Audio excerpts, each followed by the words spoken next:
নমস্কার বন্ধুরা, শিবু রান্নাঘর থেকে সবাইকে স্বাগত জানিয়ে আজকে আরেকটা নতুন ভিডিও নিয়ে এলাম।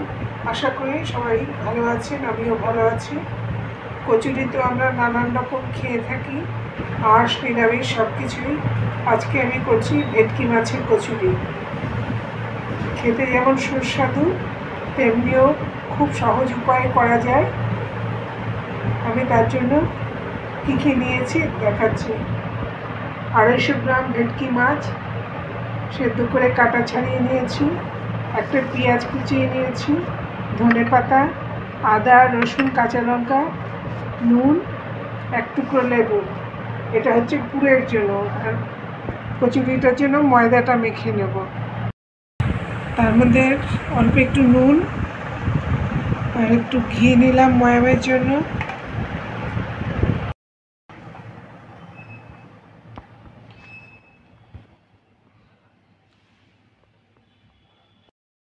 ময়দার মধ্যে ঘি নুন সব মিশিয়ে নিলাম। এই যে ময়াম হলে এরকম মুঠো থাকবে, মুঠোটা ভাঙছে না। মুঠো ভেঙে গেলে তখন বোঝা যাবে যে ময়াম হয়নি, এটা ময়াম হয়েছে, মুঠোটা রয়ে গেছে। এবারে সামান্য উষ্ণ গরম জল দিয়ে মেখে নেব, কারণ ময়দা ঠান্ডা জল দিয়ে মাখলে টেনে নেয়, বেলার সময় অসুবিধা হয়।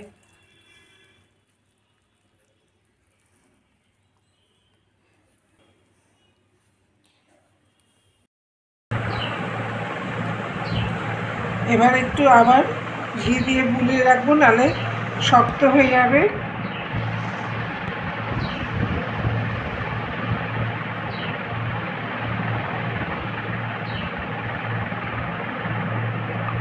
ততক্ষণ আমি এটা রেস্টে থাকুক, ততক্ষণ আমি মাছের বসিয়ে দিলাম।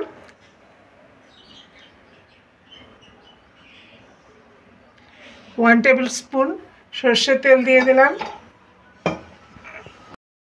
পেঁয়াজটা দিয়ে দিলাম,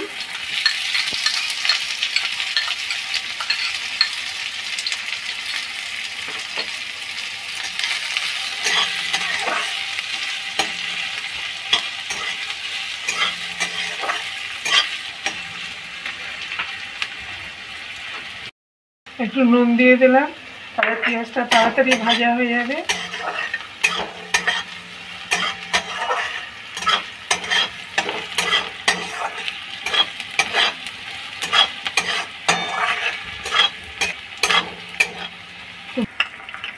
আদা রসুন কাঁচা লঙ্কা, স্বাদ মতো নুন দিয়ে দিলাম,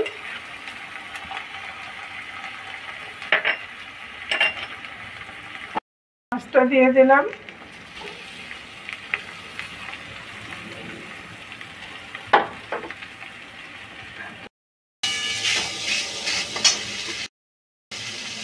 একটু ধনের গুঁড়ো, রঙের জন্য একটু হলুদ, একটু ভাজা মশলার গুঁড়ো,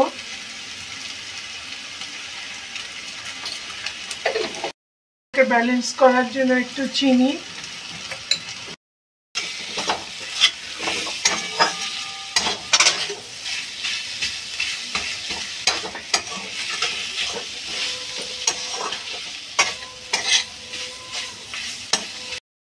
গন্ধের জন্য একটু লেবুর রস দিয়ে দিচ্ছি, যাতে মাছের আষ্টে গন্ধটা দূর হয় আর খেতেও টেস্ট হয়।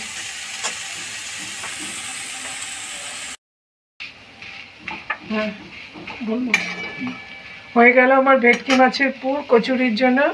আর লাস্টে একটু ধনেপাতা দিয়ে দিলাম।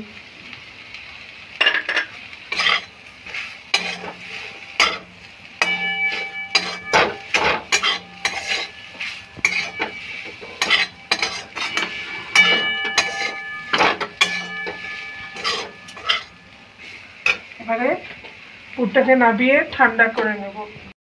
ময়দাটা লেচি কেটে নেব, লুচির থেকে একটু বড় হবে।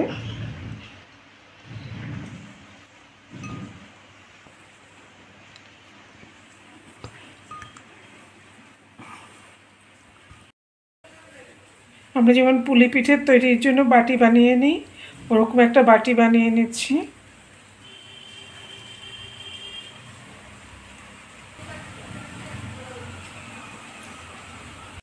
সময় ভেতরে একটু যদি আটা দিয়ে নেই,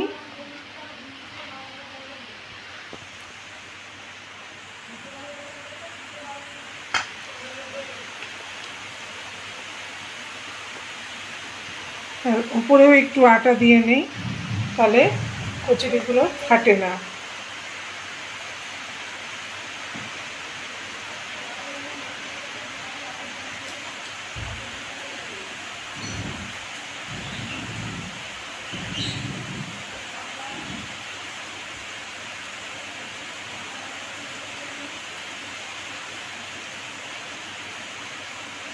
এরকমভাবে সবগুলোকে বেলে নেব।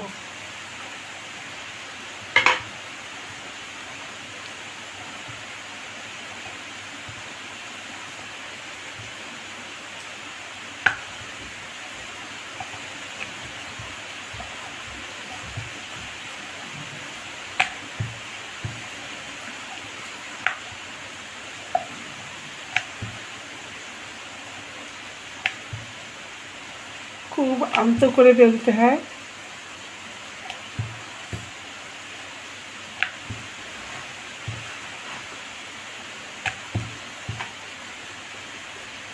এইভাবে সবকটা বেলে নেব।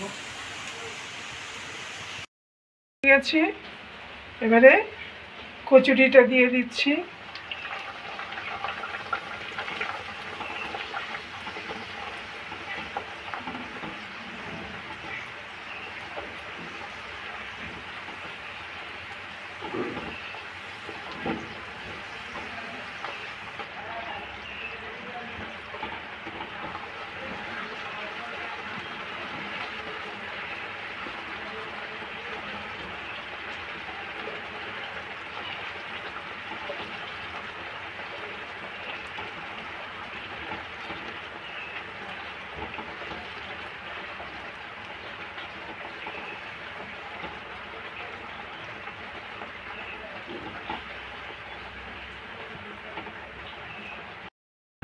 হয়ে গেল আমাদের ভেটকি মাছের কচুরি। সকালে জলখাবারে কি রাতের ডিনারেও এটা খুবই উপযুক্ত খাবার। অতিথি আপ্যায়নেও খুব কাজে দেয়। আশা করি সকলের ভালো লাগবে। ভালো লাগলে লাইক শেয়ার কমেন্ট করে দেবেন। আর পরবর্তী ভিডিও নিয়ে শিগগিরই আসছি। ততদিন আপনারা সুস্থ থাকুন ও ভালো থাকুন। আজকে এখানেই শেষ করলাম। সবাইকে ধন্যবাদ।